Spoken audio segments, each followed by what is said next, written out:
You're watching How Leap. Let's verify your phone number on Discord. Open the Discord app and tap your profile picture in the bottom right. Tap Account, under Phone Number, tap Add. Enter your phone number, including the country code. Tap Send. You will receive a text message with a verification code. Enter this code in the Discord app, tap Verify. Your phone number is now verified and linked to your Discord account. You're watching How Leap. Let's verify your phone number on Discord. Open the Discord app and tap your profile picture in the bottom right.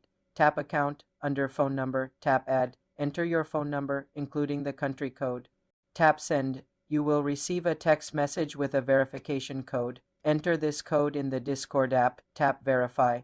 Your phone number is now verified and linked to your Discord account. This helps secure your account and may be required by some servers. To remove your number later, go back to Account, tap Phone Number, then remove. For more simple tech tutorials, subscribe to the channel.